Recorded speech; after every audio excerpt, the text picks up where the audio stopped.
So welcome friends, we have exercise 13.5 fifth question பார்க்கலாம். So an oil funnel made of tin sheet consists of a 10 cm long. Okay, so இது மாதிரி ஒரு oil funnel இருக்கு. Okay, so அதில் மொத்தமாக tin sheet இருக்குன்னு சொல்றாங்க. அது எவ்வளவு long இருக்குன்னு சொல்றாங்க? 10 cm long. Cylindrical portion கீழே இருக்கிற portion என்னன்னு சொல்லிட்டாங்க? Cylindrical portion to a frustrum of a cone. So கீழே இருக்கிறது cylindrical portion to a மேலே இருக்கிறது என்னது? Frustrum of a cone. Okay, so கீழே இருக்கிற 10 cm height வந்து cylindrical, மேலே இருக்கிறது வந்து frustrum அப்படின்னு question கொடுத்துருக்காங்க. Okay, so if the total height is 22 cm, so total frustrum cylinder ரெண்டு height சேர்த்து உங்களுக்கு எவ்வளோ 22 cm. Diameter of cylindrical portion is 8 cm. So இங்க கீழே இருக்கிற cylindrical portion diameter எவ்வளோ 8 cm and the diameter at the top of funnel is 18 cm. So funnel ஓட diameter எவ்வளோ வருது உங்களுக்கு 18 cm. Find the area of the tin sheet required to make the funnel. இது total funnelக்கு area of sheet எவ்வளோ தேவைப்படும்னு கேட்குறாங்க. So கவனிங்க. So முதல்ல area of sheet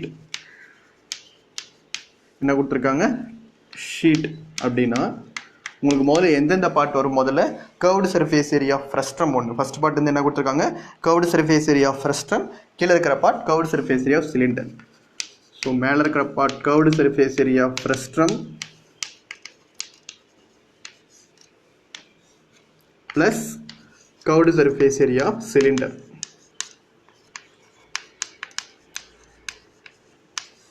Okay, so curved surface area of frustrum இந்த டயகிராம்ல இது உங்களுக்கு மேலே இருக்கிற பார்ட்.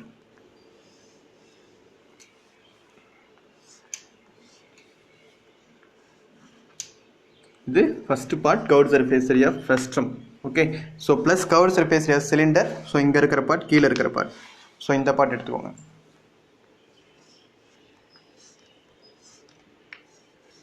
ஓகே, ஸோ இதை ரெண்டையும் நான் மெஷர்மெண்ட் தனித்தனியாக பிரிச்சிருக்கேன், ஏன்னா உங்களுக்கு இந்த மெஷர்மெண்ட் எழுதும் போது ஈஸியாக இருக்கும். So first curve surface first மேலே இருக்கிற டாப் பார்ட், கீழே இருக்கிற bottom part curve surface cylinder. இதோட மெஷர்மெண்ட்லாம் ஃபஸ்ட் எழுதிக்கலாம். ஸோ இதோட டயாமீட்டர் எவ்வளோ உங்களுக்கு 18 சென்டிமீட்டர். இப்போ இதோட டயாமீட்டர் சிலிண்டரோட கீழே பாட்டம் பார்ட் வந்து உங்களுக்கு எவ்வளோ சொல்லிருக்காங்க? 8 சென்டிமீட்டர். அப்போ கண்டிப்பாக சிஸ்டமோட பாட்டம் பார்ட் உங்களுக்கு எவ்வளோ தான் வரப்போகுது? Diameter 8 centimetre. ஸோ ப்ளஸ் அடுத்து வந்து curved surface area of cylinder. So cylinder உங்களுக்கு எவ்வளோ கொடுத்துருக்காங்க? ஹைட் வந்து 10 சென்டிமீட்டர் கொடுத்துருக்காங்க.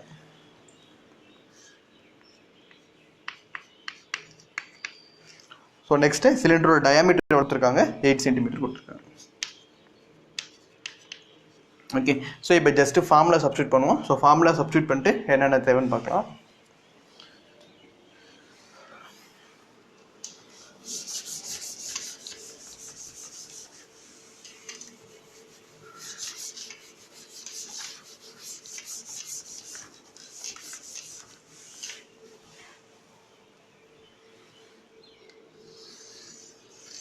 Okay, so first area of sheet equal to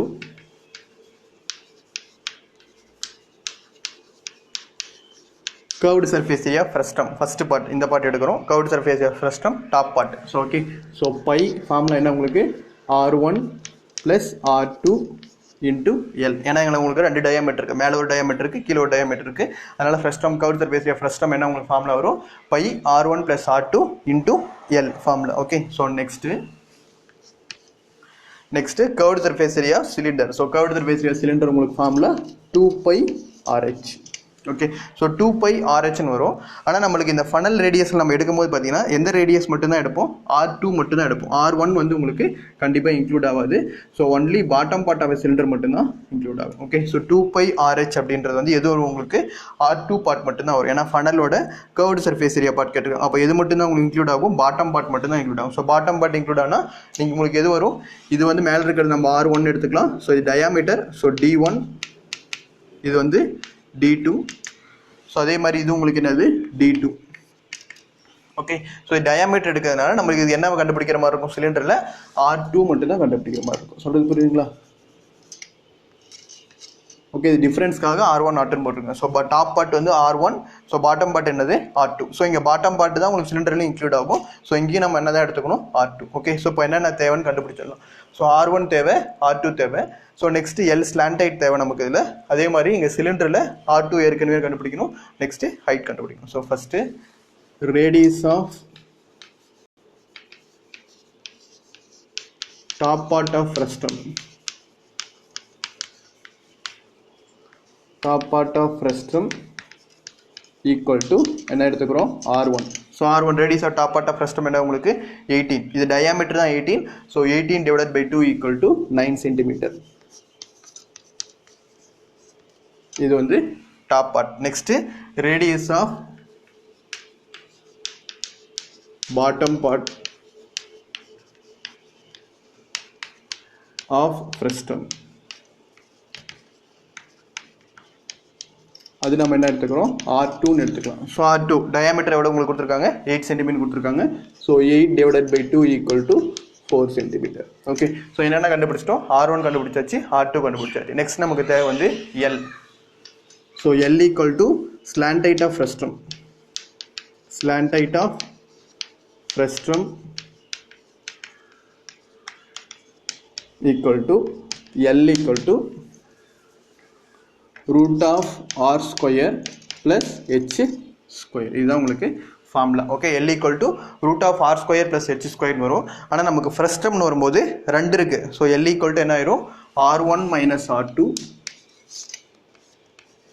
R1 square minus R2 square plus H square. Okay, so நார்மலாக L equal to R square plus H square வரும். ஆனால் இங்கே slant height of ஃப்ரஸ்டமோட formula வரும்போது L equal to உங்களுக்கு root of R1 minus R2 sorry R1 square minus R2 square இல்லை R1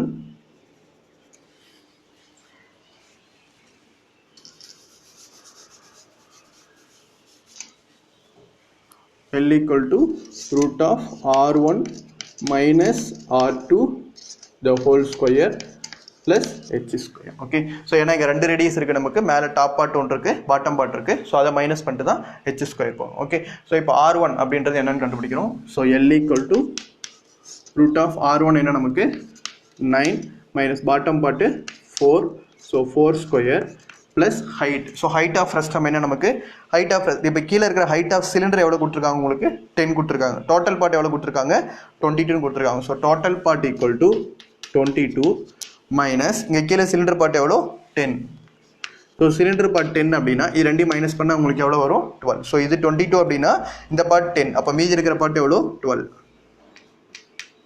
so அப்போ இந்த பார்ட் உங்களுக்கு 12 சென்டிமீட்டர். ஸோ இது வந்து 12 சென்டிமீட்டர், இது 10 சென்டிமீட்டர். ஸோ 12 + 10 என்னது உங்களுக்கு 22 சென்டிமீட்டர். அப்போ H ஸ்கொயர் ஈக்குவல் டு என்ன வந்துடும் உங்களுக்கு இந்த 12 சென்டிமீட்டர். ஏன்னா இது ஹைட் ஆஃப் ஃப்ரஸ்டம் தான். ஸோ ஃப்ரஸ்டம் வந்து 12 centimetre. So plus 12 square. Okay, so L equal to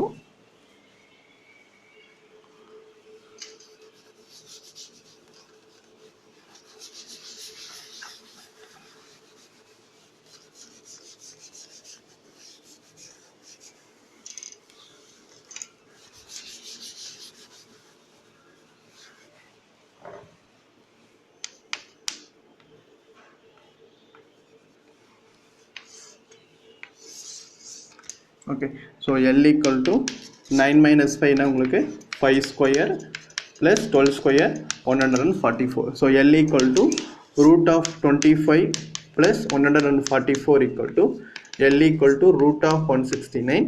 so L equal to 13 centimetre.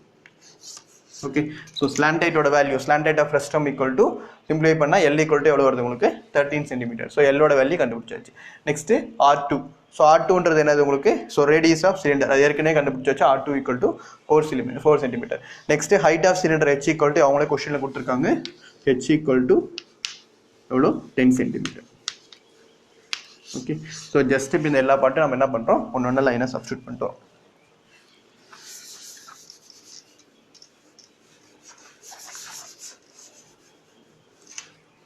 கவனிங்க, இப்போ என்ன கொடுத்துருக்காங்க equal to pi into R1 + R2. R1 + R2னா 9 + 4 இன்ட்டு L. Lோட வேல்யூ எவ்வளோ உங்களுக்கு 13 ப்ளஸ் 2π இன்ட்டு R2H. R2ஓட வேல்யூ 4. ஸோ இன்ட்டு Hஓட வேல்யூ 10. ஓகே, ஸோ இப்போ இதில் எல்லாம் உங்களுக்கு காமனாக இருக்குது, பையோட வேல்யூ காமனாக இருக்குது. ஸோ பை வெளியே எடுத்துடலாம். அப்போ மீதி என்ன இருக்குது உங்களுக்கு 13 இன்ட்டு 13 ப்ளஸ் பை வெளியே எடுத்தோன்னா 2 4s are 8, 8 10s are 80. Okay, so pi into 13 square எவ்வளோ உங்களுக்கு 169 plus 80. Okay, so equal to pi oda value 22/7 into 169 plus 80. So 169 plus 80 எவ்வளவு வரும் உங்களுக்கு? So 9, 8, 10, 14, so 249. So எவ்வளவு வருது உங்களுக்கு? 249. So 22/7 into 249 வருது. So 22 into 249 divided by 7. So இதை just நீங்க simplify பண்ணீங்கன்னா உங்களுக்கு என்ன வரும்னா 782 4 divided by 7 centimeter square. Okay, so 5 oda value 22/7, இதை add பண்ணா 249. So 22 into 249 divided by 7 டைரக்டா உங்களுக்கு கேன்சல் ஆகாது. So simplify பண்ணீங்கன்னா 782 into 4 divided by 7 உங்களுக்கு mixed fractionல வரும். So உங்களுக்கு area of sheet equal to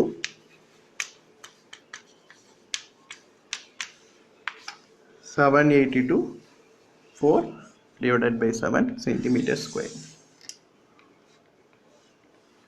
Okay, thank you.